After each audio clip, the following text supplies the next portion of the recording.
Assalamualaikum warahmatullahi wabarakatuh. Wah, sepertinya hari ini ceria semuanya. Oke, baik, sebelum memulai pembelajaran hari ini, marilah kita berdoa bersama terlebih dahulu agar pembelajaran hari ini berjalan dengan lancar. Berdoa mulai. Bismillahirrahmanirrahim. Raditu billahi robba wa bil islami dina wa bi muhammadin nabiyya wa rasula. Rabbi zidni ilma warzuqni fahma birahmatika ya arhamar rahimin. Amin. Sepertinya bangku kalian penuh ya, pasti hari ini masuk semua. Oke, coba ibu absen terlebih dahulu ya.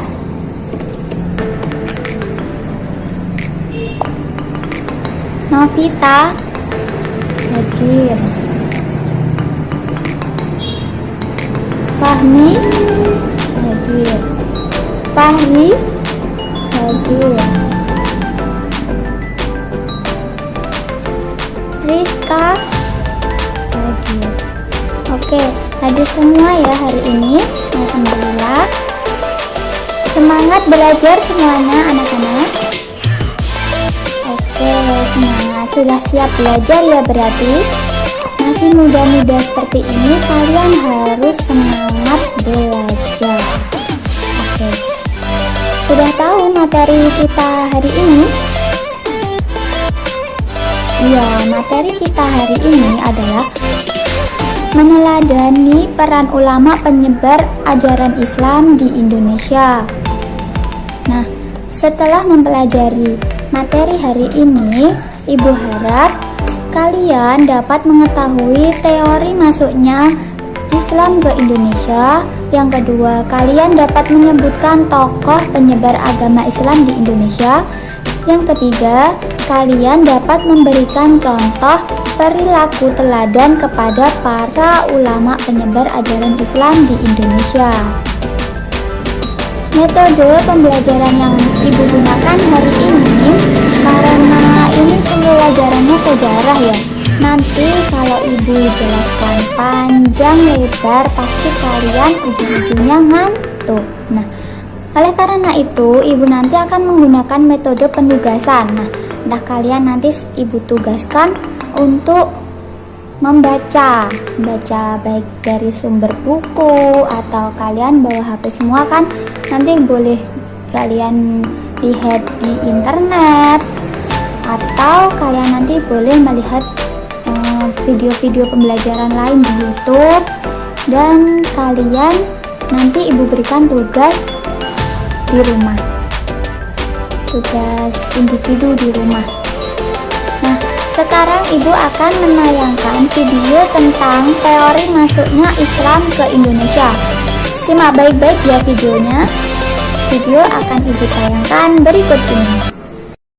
Berikut ini beberapa penjelasan teori masuknya agama Islam ke Nusantara. Yang pertama, teori India atau teori Gujarat. Teori ini dicetuskan oleh G.W.J. Drewes dan dikembangkan oleh Snook Hermonje dan kawan-kawan. Selain itu, teori India atau teori Gujarat ini juga diyakini oleh sejarawan Indonesia Sucipto Wirdjosuprato yang meyakini awal mula sejarah masuknya Islam di Indonesia adalah melalui India atau Gujarat pada abad ke-13. Banyak bukti yang menguatkan teori Gujarat ini. Salah satunya adalah makam Malik As-Saleh yang merupakan salah satu pendiri kerajaan Samudra Pasai. Corak dari batu nisan Malik As-Saleh sangat mirip dengan batu nisan yang ada di Gujarat. Yang kedua, teori Arab atau Mekah. Teori ini merupakan teori Islam yang menyebutkan bahwa Islam masuk ke Indonesia langsung dari Arab atau Mekah pada masa kekhalifahan. Teori ini didukung oleh J.C. Van Leeuwen hingga Buya Hamka atau Abdul Malik Karim Amrullah. Pada bukunya yang berjudul Sejarah Umat Islam yang terbit pada tahun 1997, Buya Hamka menjelaskan bukti-bukti masuknya agama Islam di Indonesia. Bukti yang dimaksud Buya Hamka ini adalah berupa sumber dari naskah kuno Cina yang menyebutkan bahwa sekelompok bangsa Arab yang bermukim di pesisir barat Pulau Sumatera pada tahun 625 Masehi. Teori ketiga yaitu teori Persia atau Iran. Teori Persia ini didukung oleh Husain Jayadiningrat dan Umar Amir Husain. Menurut Jayadiningrat, kebudayaan Islam di Nusantara punya banyak kesamaan dengan kebudayaan Islam di Persia. Salah satu contoh kebudayaan Islam di Nusantara yang mirip dengan kebudayaan Islam di Persia adalah kaligrafi yang ada di makam Batu Nisan di Nusantara.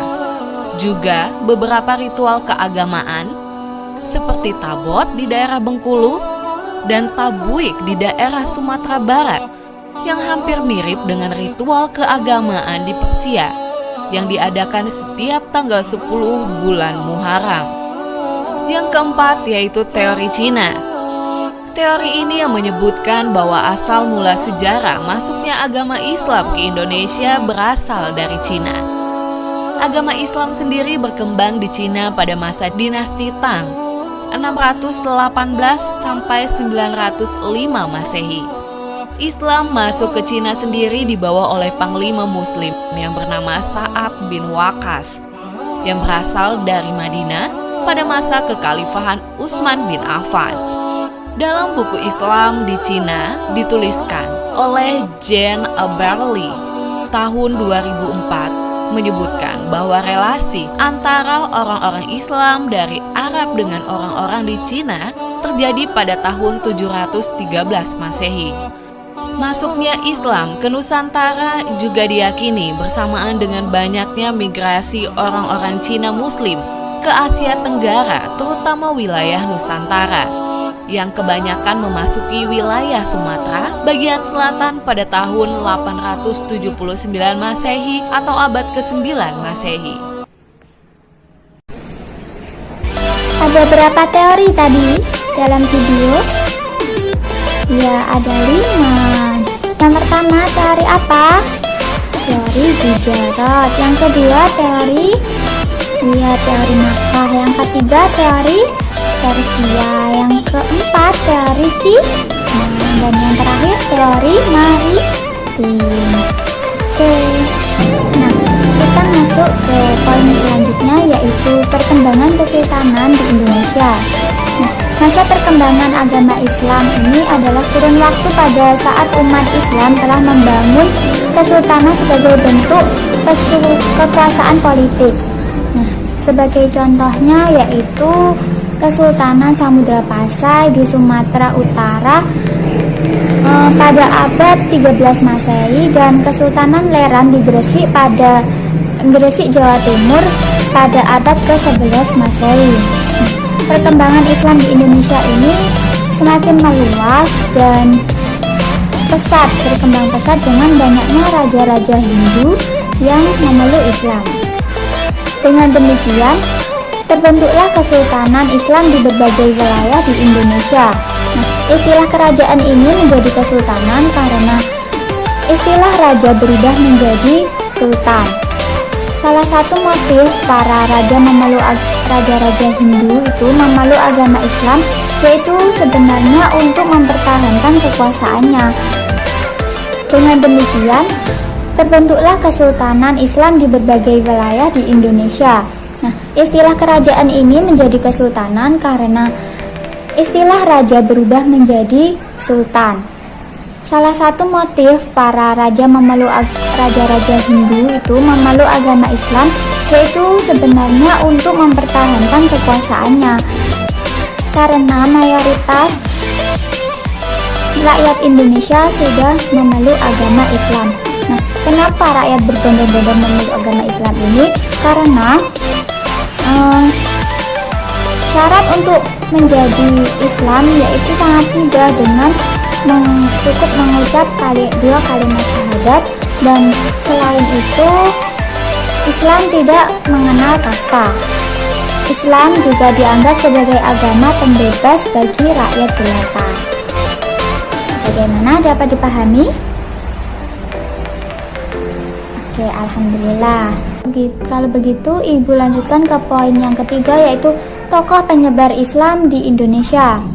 Nah, sekarang kalian boleh baca di buku paket, boleh kalian baca di internet, atau kalian mencari sumber-sumber lain di buku-buku lain, boleh. Nah, kalian cari siapa tokoh-tokoh penyebar agama Islam di Indonesia ini. Kalian baca sungguh-sungguh ya, karena ini nanti berkaitan dengan tugas kalian di rumah. Ibu beri waktu 10 menit untuk membaca.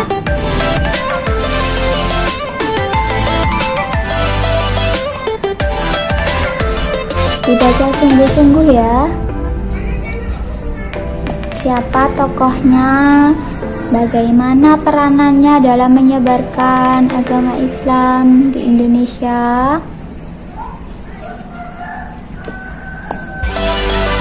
Oke, sudah 10 menit. Sudah ketemu berapa tokoh? Coba disebutkan. 1, siapa? Iya, Sultan Malik Al-Shaleh. Pada tahun berapa itu? Ya, 1267 sampai 1297 Masehi.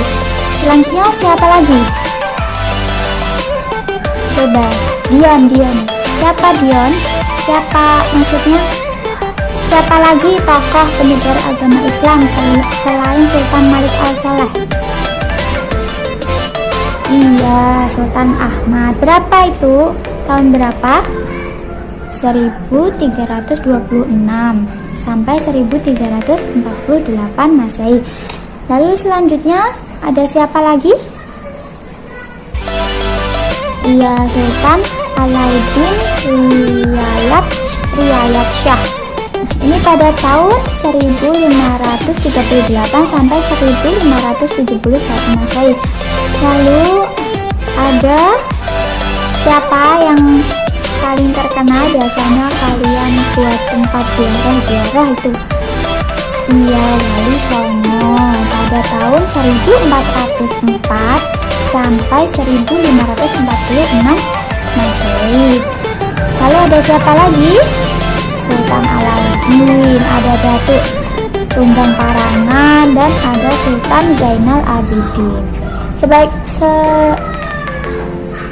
Sebenarnya masih banyak tokoh-tokoh penyebar agama Islam di Indonesia, namun itu sudah cukup untuk kalian ketahui.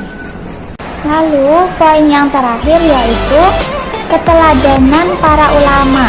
Nah, apa saja sih yang sikap atau perilaku beliau yang bisa kita teladani?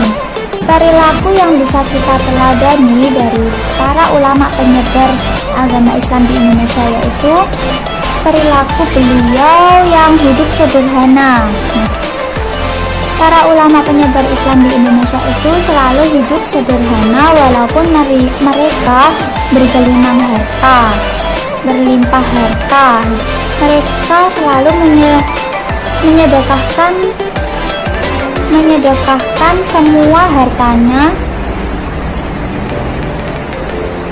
dengan terlebih dahulu mengambil secukupnya untuk kebutuhan pokok sehari-hari. Berkat kesederhanaan para ulama tersebut dalam menyebarkan agama Islam di Indonesia, nah, perjuangan mereka menunjukkan hasil luar biasa, yaitu banyak rakyat jelata, masyarakat miskin, dan orang awam yang dengan sukarela memeluk agama Islam di Indonesia. Jadi kalian harus hidup sederhana, jangan suka berfoya-foya, apalagi dengan hartanya orang tua. Selanjutnya yaitu meneladani kegigihannya dalam berjuang. Para ulama itu gigih dalam berjuang menyebarkan agama Islam. Kegigihan dan tekad kuat mereka yang membawa mereka berhasil menyebarkan agama Islam ulama penyebar Islam di Indonesia ini memperjuangkan ajaran Islam dengan bersemangat, pantang menyerah, gigih. Nah, tidak dipungkiri, untuk meraih sesuatu cita-cita dibutuhkan pengorbanan dan perjuangan yang kuat. Jadi kalian harus gigih dalam belajar, gigih dan tekad yang kuat jika kalian ingin cita-cita kalian tercapai. Selanjutnya itu menguasai ilmu agama secara luas dan mendalam. Bagaimana kalian cara meneladani? Ya, harus dengan belajar. Belajar harus ada gurunya, jangan belajar otodidak. Kalian mencari sumber di internet tapi tidak ada konfirmasi kebenarannya. Kalau mencari sumber di internet harus ada sumber-sumber yang benar-benar terkonfirmasi kebenarannya. Kalau tidak bisa, kalian bisa tanya ke guru-guru, guru ngaji, guru PPT untuk mendalami ilmu agama. Yang selanjutnya adalah produktif berkarya. Produktif berkarya ini yaitu dengan kalau kalian memiliki keterampilan, memiliki misalnya bisa ada yang bisa menjahit, itu kalian harus meningkatkan kemampuan kalian agar kalian dapat produktif berkarya. Dan selanjutnya yaitu sabar. Sabar ini para ulama ini sangat sabar dalam menyebarkan agama Islam. Jangan gampang marah, jangan gampang tersinggung, dan berbanyak sabar dengan menghargai perbedaan. Menghargai perbedaan dengan cara bagaimana? Ya, kalau kalian ada tidak sepemikiran dengan temannya, jangan langsung berkelahi. Kalau kalian berdebat, kalian bisa selesaikan dengan baik-baik, jangan dengan adu jotos. Selanjutnya yaitu berdakwah secara damai. Berdakwah secara damai ini masih ada kaitannya dengan poin yang tadi, menghargai perbedaan. Misal kalian nanti ada yang menjadi kiai, kalian diundang untuk berdakwah. Kalian harus berdakwah dengan baik, jangan berdakwah terus nyindir pendakwah yang lain. Itu tidak boleh karena memicu pertengkaran. Jadi kesimpulannya, apa saja nilai-nilai keteladanan dari para tokoh penyebar agama Islam di Indonesia tadi? Ya, di antaranya yaitu dengan hidup sederhana. Yang kedua, dengan gigih dalam berjuang. Yang ketiga, menguasai ilmu agama secara luas dan mendalam. Yaitu yang selanjutnya sabar, menghargai perbedaan, dan yang terakhir berdakwah secara damai. Seperti yang Ibu katakan di awal masuk tadi, Ibu akan memberikan tugas kalian, yaitu tugas di rumah membuat timeline tentang sejarah tokoh penyebar agama Islam di Indonesia. Buat timeline ya, kalian tahu timeline kan? Oke, tahu semua. Dikumpulkan minggu depan ya. Harus mengumpulkan semuanya. Ini tugas individu. Oke, sebelum mengakhiri pembelajaran hari ini, marilah kita berdoa terlebih dahulu. Doa kafaratul majelis. Bismillahirrahmanirrahim. Subhanakallahumma wa bihamdika asyhadu an la ilaha illa anta astaghfiruka wa atubu ilaik. Semoga pembelajaran kali ini bermanfaat. Wassalamualaikum warahmatullahi wabarakatuh.